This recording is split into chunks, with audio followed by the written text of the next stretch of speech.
Al telefono Giorgio Sicchieri che con Fiorella Forza e Riccardo Osti hanno fatto un atto eroico, tra virgolette, nel senso che un ragazzino stava annegando più o meno vicino al campeggio nord, nella spiaggia libera, e lei tempestivamente è intervenuto e ha salvato questa vita. Innanzitutto buongiorno, ci vuoi spiegare più o meno cosa è successo? Beh, niente, eravamo d'accordo con mio cognato di andare al mare 2 orette per passare la giornata e ci siamo ritrovati in spiaggia libera, lì all'altezza della Piscina Europa, ex Piscina Europa. E mentre eravamo lì, dopo 10 minuti che eravamo arrivati, 10 minuti,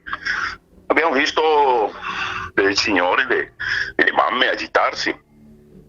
nel senso che guardiamo e una signora di queste va verso l'acqua. Noi la seguiamo perché abbiamo visto che era agitata e abbiamo visto che c'era questo ragazzino a pancia sotto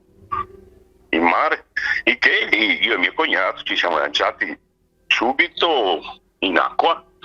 Questo ragazzino era piccolino, noi avevamo l'acqua alta, cioè arrivava al collo nostro, quindi il ragazzino non toccava, e di lì l'abbiamo tirato su,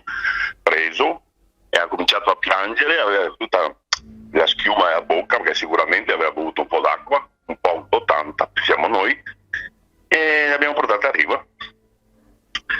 Lì c'era mia moglie che, avendo fatto un po' di, come si dice, assistenza anche con la Croce Verde di Adria, l'ha messo sul fianco, le solite manovre, e mentre ha messo sul fianco, con la solita posizione con la gamba pegata, il bambino ha cominciato a rigettare, insomma, ha buttato fuori un po' l'acqua che aveva ingerito. Ho chiamato con soccorsi i bagnini che c'erano sulle spiagge accanto e hanno chiamato il 118, è arrivato il 118 e susseguirsi dopo l'ambulanza.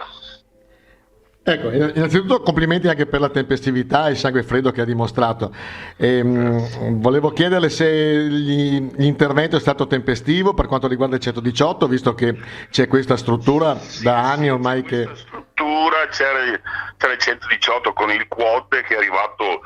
lì a pochi minuti, ha fatto tutti gli interventi dovuti, insomma, del caso, un professionista, e dopo abbiamo dato una mano a caricare il bambino sulla barella nel quad e l'abbiamo portato all'ombra sotto l'ex Piscina Europa, e lì è arrivata l'ambulanza, abbiamo atteso l'ambulanza. Ecco, quindi fatto conclusosi in maniera bella e positiva, naturalmente la ringraziamo per la sua appunto tempestività, per lei, la signora Fiorella e Riccardo, e sappiamo che sia il sindaco di Adria Barbierato che il presidente il governatore del Veneto Luca Zaia la vogliono conoscere e darle un riconoscimento, e questo è secondo me cosa giusta. Sì, se mi è venuta la voce, adesso aspettiamo, siamo molto fieri di questo e vediamo che proseguo.